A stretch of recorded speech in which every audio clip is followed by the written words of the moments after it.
The Senate reconvenes this morning with a big vote to keep the government funded, but the bill might not make it through the House with a deadline fast approaching for that partial government shutdown. Tennessee Senator Marsha Blackburn joining us this morning with the latest on what's behind and what's happening really behind the scenes there in Congress. Good morning to you, Senator. A lot of folks went to bed last night, thought an agreement had been reached, and then woke up this morning and said, what happened with the vote? Why wasn't there a vote?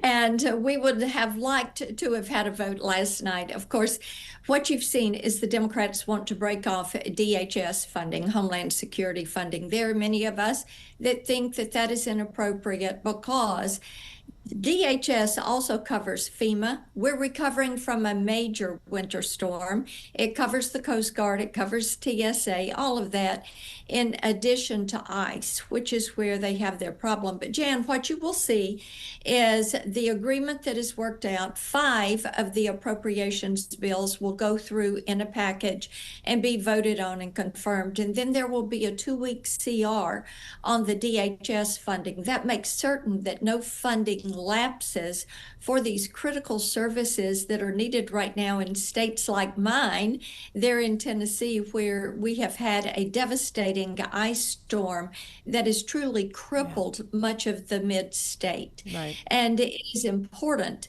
to get this process. See, we're getting off the Biden budget. We're getting onto a Trump and Republican budget. And actually, we are bending that spending curve down for the first time in decades when it comes to those discretionary accounts.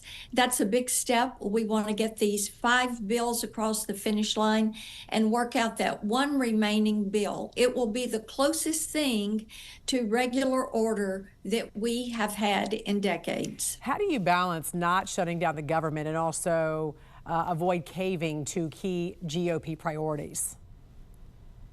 And the GOP is pretty much in line on this. It is the Democrats that are wanting to shut down the government and make it over ICE, make it a funding fight about ICE. And we are saying, look, this is not the time to have a government shutdown. The Schumer shutdown was the longest we have had. It cost us $11 billion. Shutdowns are expensive. People get paid when they return to work. Work piles up.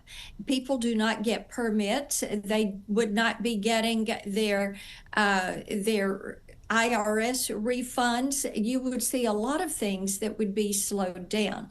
So what we're saying is, let's get this finished across the finish line. Let's get off the Biden budget.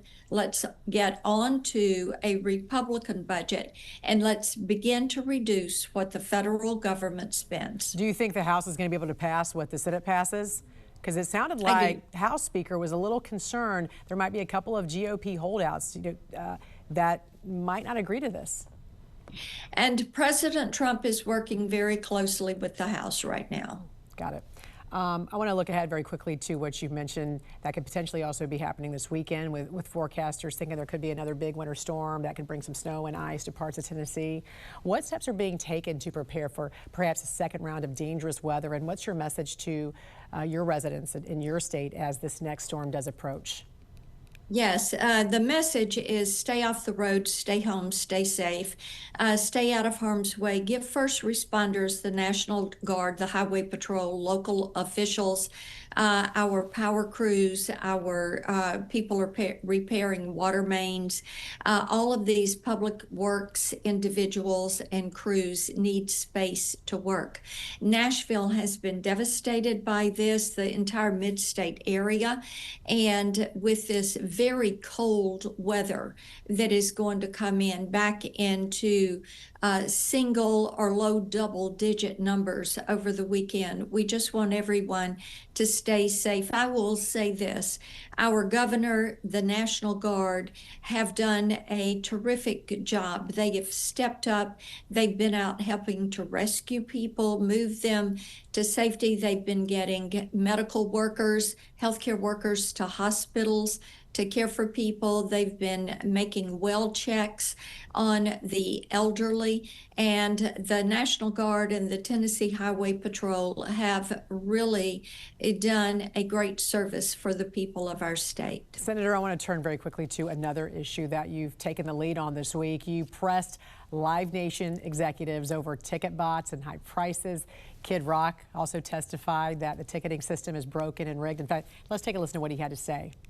In 2009, Congress was told under oath that merging Live Nation and Ticketmaster would benefit artists and fans.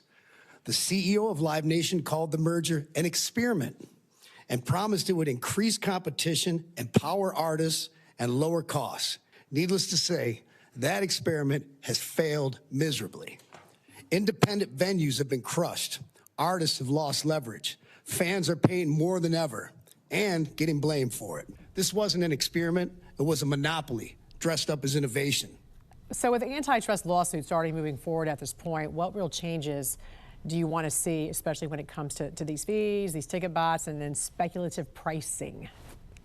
Yes, indeed. Let me start with speculative tickets. This is something where they say they bought a ticket, they don't.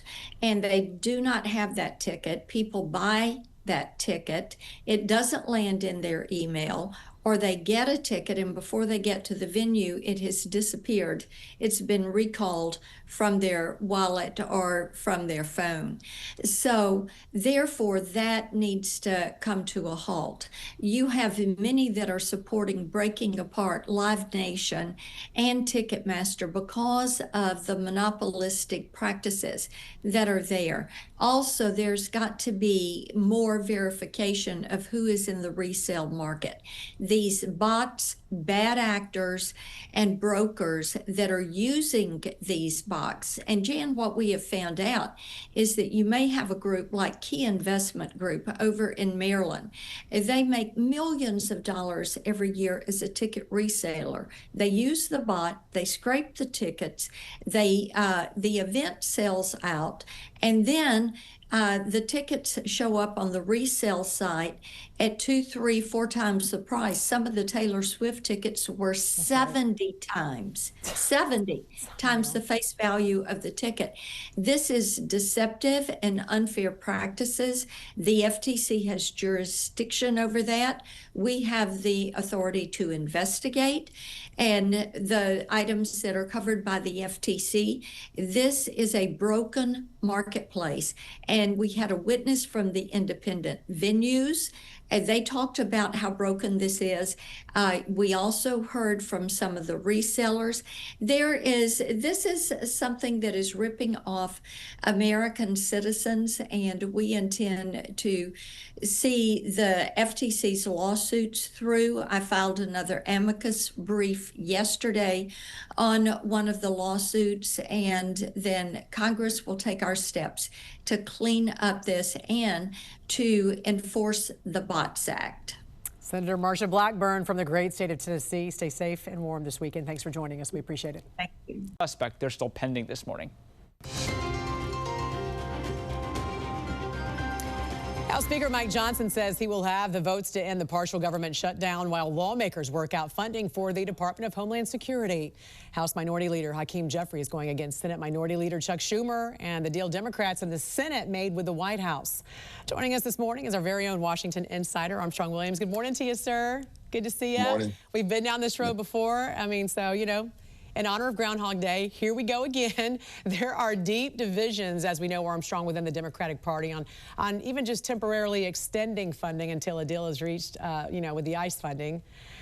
You've got those also in the GOP who are adamant funding for DHS and ICE continues. So this is going to be interesting how this works out for Johnson. He says he's going to have the votes by tomorrow. Where's this going to land? Listen, you got to look at the politics and what the larger issue is here, Janet, which is the midterm election. Obviously, Senator Schumer and Hakeem Jeffries got together on this. Schumer showing unity. This is what the American people want.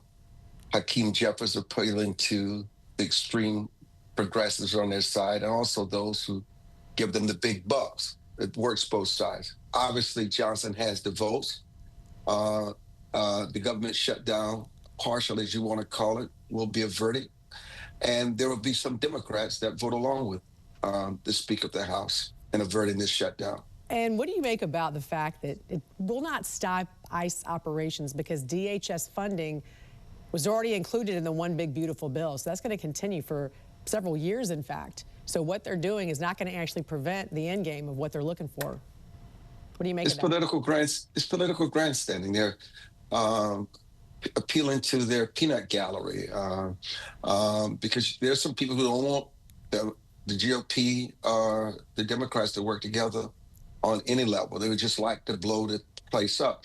And I think what is often amiss in this, Jan, is that these House and Senate members, Republicans and Democrats, are more aligned, have more respect and camaraderie than they can allow the public to see, because they realize what it would do for those that need to see this chaos and believe that there's this great division, to give their unwavering support to both sides, Republicans and Democrats, as you mentioned. This is politics. Yeah, and they've got to put it on the record because they got to do a vote. So they don't want that to be twisted either.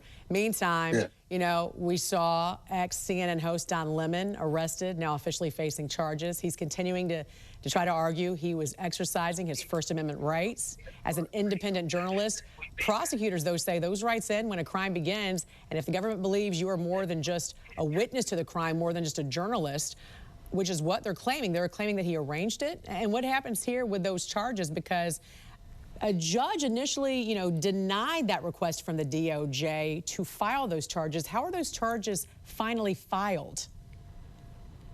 Listen, Jan, Don Lemon crossed the line. If you listen to the tapes, the audio before and once he entered the church, he was lit. If you listen, you could assume that he was a part of the organization. Did the Justice Department do the right thing? Well, they had every right to do what they did do. Will Don Lemon end up in jail? No, but someone who was once a well-respected journalist on CNN should not be involved in this kind of escalation, especially inside a sacred place like the church. And hopefully other journalists who wants this kind of advocacy will learn from this, but you crossed the line. Meantime, I'm going to ask you about your article that you wrote. Melania Trump's documentary passed box office projections, earning $8 million over the past weekend for the opening weekend. Really the best opening for a documentary in more than a decade, according to reports.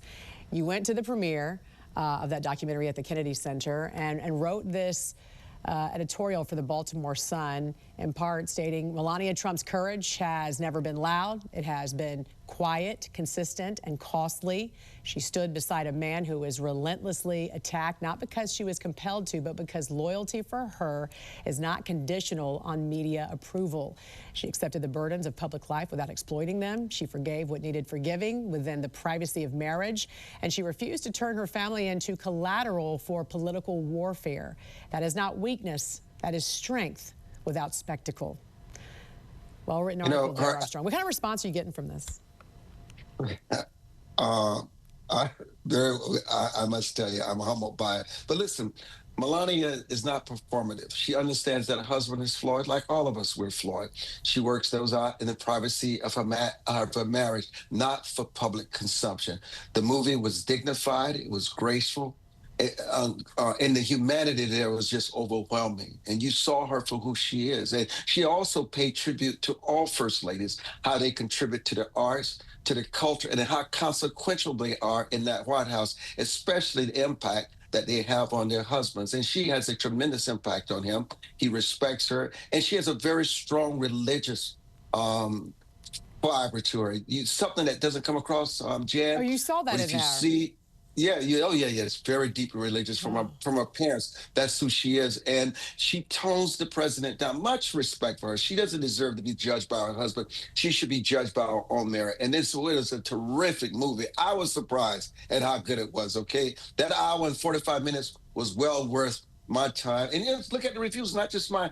Everyone is saying the same thing if you go out and watch the movie. Well-deserved. Well-earned, and I'm not surprised that she did well at the box office. When you have a Hollywood director like Brett Ratner, though, you know it's going to be pretty good. All right, Washington Insider Armstrong Williams, thank you for joining us this morning. We appreciate it. Thank you, Jen. Thank you.